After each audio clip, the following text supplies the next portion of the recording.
السلام عليكم ورحمة الله وبركاته. بقول لكم شيء عن الكريسماس، يمكن أول مرة بعضكم يسمع هالكلام. طيب، تدري إنك تقدر تخلي النصراني يراجع نفسه في معتقده عن الديانة النصرانية اللي هو يعتنقها، وتخليه يبدأ يفكر بالخطأ اللي هو عايش فيه. شلون؟ فرضا أنت عايش في جو كله نصارى، طيب دشيت لقيت شجرة الكريسماس أو أي مظهر من مظاهر الكريسماس، بادر أنت بالسؤال وقول شنو هذا؟ هو بيبدأ إيش؟ يقول لك هذا ميلاد المسيح عليه السلام اللي هو 25 ديسمبر. هني أنت انتهز الفرصة وسووا مثل ما كان يسوي الشيخ أحمد ديدات الله يرحمه. شو يقول الشيخ أحمد ديدات الله يرحمه؟ يقول مناسبة الكريسماس أفضل مناسبة لي لدعوة النصارى. شلون؟ يقول اسأل النصراني ما هو الكريسماس، بيرد عليك النصراني هو يوم ميلاد المسيح. وهنا تقول له زين مش مذكور هذا التاريخ في الإنجيل اللي هو 25 ديسمبر؟ وترى على فكرة الإنجيل يوافق القرآن في هاي المسألة. بيستغرب، هو بيندهش، بيقول عطني دليلك. وإذا ما قالك عطني دليلك قول له والدليل عندي، يعني كمل الكلام من عندك. قول له أن في الإنجيل حسب القديس لوقا العدد الثاني الإصحاح الثامن يخبرنا في الليلة التي جاء فيها الملائكة وجدوا الرعاة كثيرون في البرية، وأن الرعاة قد أخبروا أن الوليد وضعته امرأة في بيت لحم، بشارة بميلاد عيسى المسيح. ومثل ما احنا عارفين 25 ديسمبر يعتبر شتاء في فلسطين. أي واحد في ذاك الزمان مستحيل أنه يطلع هو وأغنامه في هذا الوقت إلى المراعي، فكيف الرعاة كانوا في المراعي؟ طيب هذا من الإنجيل. أما من القرآن طبعا معروف الآية اللي يقول فيها الله عز وجل أعوذ بالله من الشيطان الرجيم وهزي إليك بجذع النخلة تساقط عليك رطبا جنيا. وهذا أمر من الله عز وجل لمريم بأن تأكل إيش؟ من الرطب. معروف الرطب أصلا ما يطلع إلا منتصف الصيف. إذن الإنجيل والقرآن متفقان على التاريخ أنه صيفا، وأنتم تقولون أن ميلاد المسيح عيسى بن مريم شتاء، فمن أين لكم هذا التاريخ؟ فهنا يبدأ بإذن الله يفكر بأن معتقده خطأ.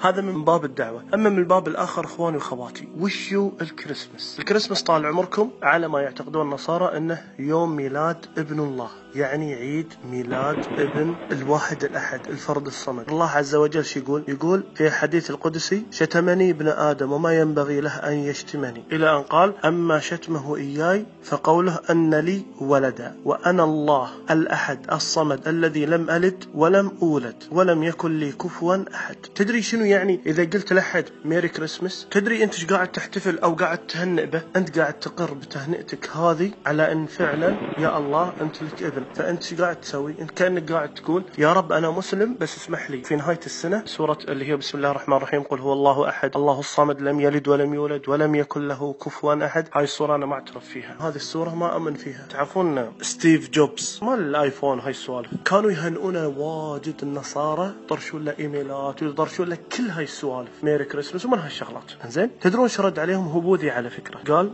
أنا لا أبارك في الكريسماس لأن ليس لي علاقة بهذه الديانة فأنا بوذي. يعني الرجال ستيف جوبز على أنه بوذي لأنه يفتخر بعقيدته وبوذيته. طيب إحنا المسلمين اللي عقيدتنا سليمة 100% ليش ما نفتخر فيها؟ وليش ما ندخل عليهم من الباب اللي تكلمت فيه في بداية المقطع؟ تدرون عظم مسألة أنك قاعد تمكن لهذا الشيء أخوي الحاكم في بلادك، وأنك أخوي تاجر قاعد تجيب هاي الشغلات، قاعد تجيب شجرة الكريسماس، قاعد تجيب أدوات الزينة. تدري أنك قاعد تندرج في هذه الآيات. شو يقول الله عز وجل تعالى فيها؟ وقالوا اتخذ الرحمن ولدا لقد جئتم شيئا إدا، يعني شيء عظيم. تكاد السماوات يتفطرن منه وتنشق الأرض وتخر الجبال هدا أن دعوا للرحمن ولدا وما ينبغي للرحمن أن يتخذ ولدا إن كل من في السماوات والأرض إلا آتي الرحمن عبدا لقد أحصاهم وعدهم عدا وكلهم آتيه يوم القيامة فردا. أخوي التاجر، أخوي الحاكم، أخوي المهنئ، إذا أتيت الله فردا وش بتقول له يوم أنك احتفلت أو مكنت في بلادك أو بعت في محلك لهذه المناسبة اللي هي زعم بأن الله جل جلاله له ولد؟